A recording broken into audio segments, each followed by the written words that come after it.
come tomorrow with free without body.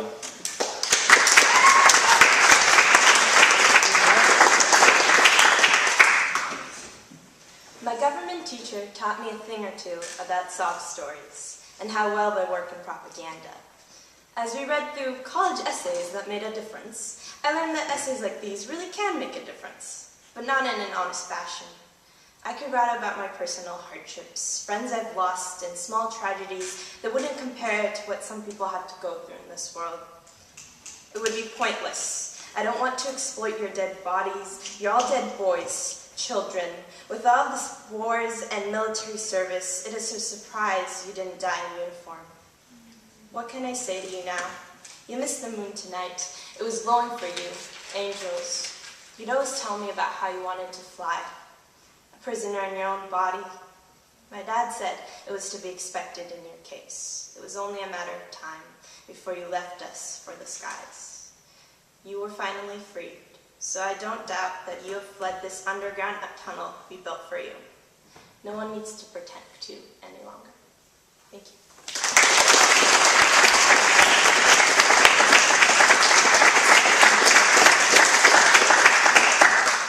Next is Bella with history.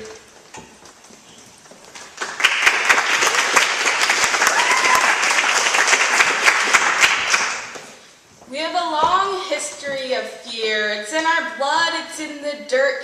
We are the soil beneath your feet. I don't want your hands on my hips or your lips against bare skin. I want your words to reverberate throughout my body and wrap me in rapture, because I didn't know what that means. No, really, I once tried to read the dictionary backwards, but stopped when I realized that there's no definition for us. We are undefined, like the square root of pi or some infinite equation, only we aren't infinite.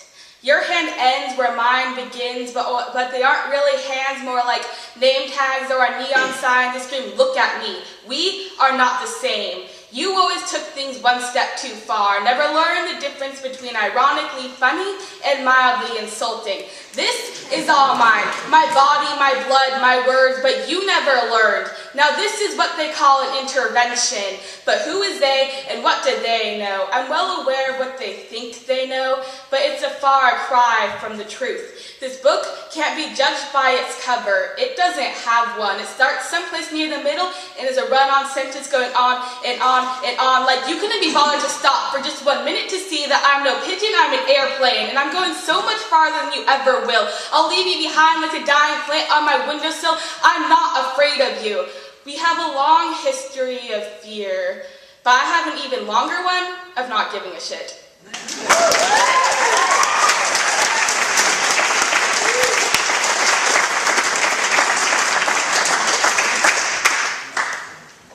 Next up, Zach with Flying Girls and Sunken Birds.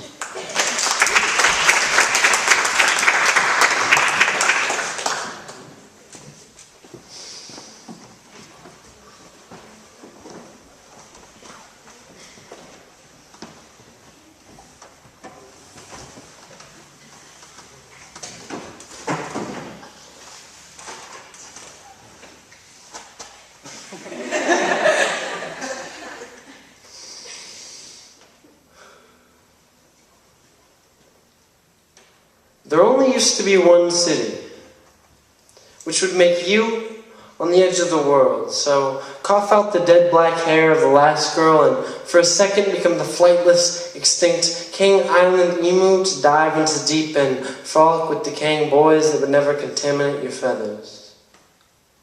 Some say Seattle's rain clouds like the rings of scum around her bathtub, but I know the real city is of dead children in her waters, so what stops us from joining them?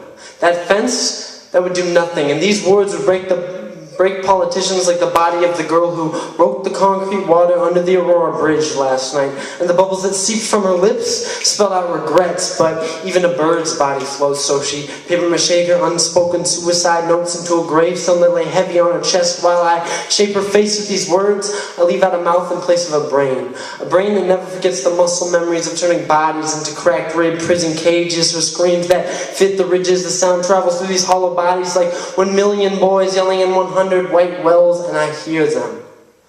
I'm the troll under this bridge, This is my home, and this is where I live. And the sights I see over Fremont waters make me as speechless as the breathless city of children I stand half buried in. My left hand dragging my swollen body closer to the water as my right eye reflects ragdoll angels' bodies falling, followed by streamers.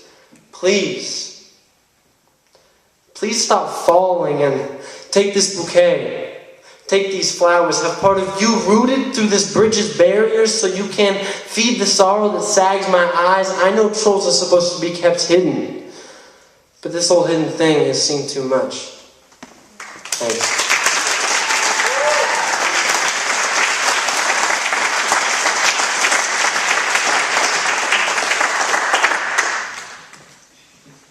Next up, McGill with emotional eyes. Which? Luis. Luis. Man, always changing on me.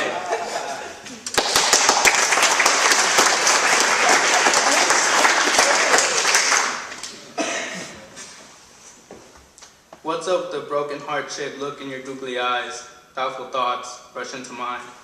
Googly eyes, what is your design? We stand face to face, breathless, speechless. We say our goodbyes, all words spoken through our eyes. All emotions are kept inside, but one escapes to the ground, and that's the one that really counts. When in the end, things don't work out. You could have been mine, if just for a day. Too bad my pride pushed you away. Words can't express all of these emotions. This feeling forgotten feeds fire to fear, angered. All things aggravate me when you're not near. I guess words can't express the feelings we share.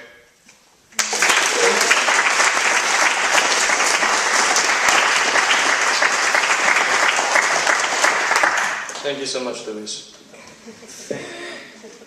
Next up, Maya, and her poem is untitled.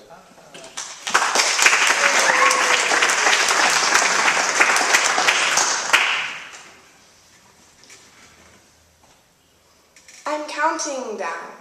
14, 13, 12, 11, 10, 9, 8, 7, 6, 5, 4, 3, 2, 1, 0. I'm counting up smiles. I wish that I could always be with you for eternity, forever, like ever and ever, never leave. Stars and moons and rivers, I can make a lawnmower beautiful, but don't cut the grass. The grass makes tunnels into other worlds, but something's got my legs and I can't run, and nothing's got my tongue and I can't scream. It's unbelievable, but I believe it. Everything with people is so complicated I don't know what to do. I'm being tied in knots. My soil is eroding, but I'm staying planted and my roots are growing trees. So gentle, so quiet. I feel in the middle I'm so sorry. I wish I knew what to do, but everything's right side up and maybe it would be clearer upside down. I've shaken too many salt shakers and I'm tired because pepper is still coming out.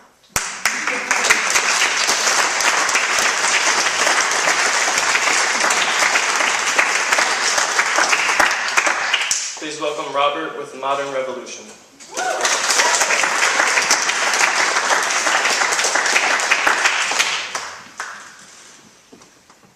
Imagery is an example of poetry conformity, and conformity has been no use to me. So here is some heartfelt ideology.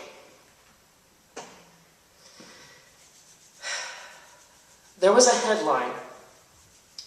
It read, "The president gets shot at the mall." The whole of the Capitol was destined to fall. Freedom finally heard the people's call, picked it up and said, "Sorry." It was a perfect crime, though, committed at the perfect time, since everybody thought everything was fine. There was no force of policemen to stop that wrong man from being beaten, and that murdering heathen never spent a day behind 4 stone walls. So look at the revolution. The greatest, charming ideal, where lower and middle classes can have influence just as real as those born into power, only to prostrate and cower in front of those with the ability to feel. And who was it but those same incorruptible sons of the revolution who became the next generation's killers and robber barons when they witnessed their increased income? And so what did they become? but the very thing they were running from. So what's the point of argument when ideologies don't meet? When our truthful statistics cover up lies and deceit, and political positions, along with our presuppositions, color our vision of all presented rhetoric? So with every systemic switch, problems are bound to exist. Any solution to these real issues won't be a perfect fix.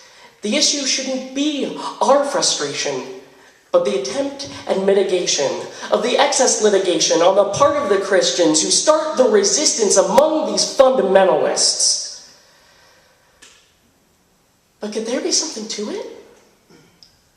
Or is it all just bullshit? If we close our minds and ignore it, how are we ever going to know?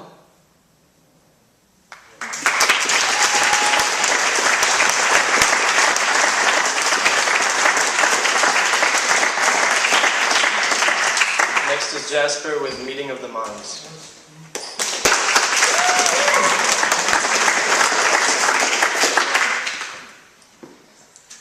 Nothing is real from the perspective of another world. But objective denial is impossible for the stories we put ourselves into. The people you see belong to the minds not housed inside them. Our bodies, as objects on this plane of existence, are subject to the laws of this world. No matter how godlike a man is, when the chosen car smashes his human form and the unenlightened doctor announces that John Doe is dead, the mind he belonged to lives on in insanity. Like John Doe, I do not have a name. My earthly puppet is named Jasper, but he will one day die, and I will be left in my own world, alone. My world is more than you can imagine. It is more than I can imagine, because I do not have eyes to see it with. My sole purpose here is to think, forever alone until God joins me, when he realizes that he is a part of me, and not the other way around.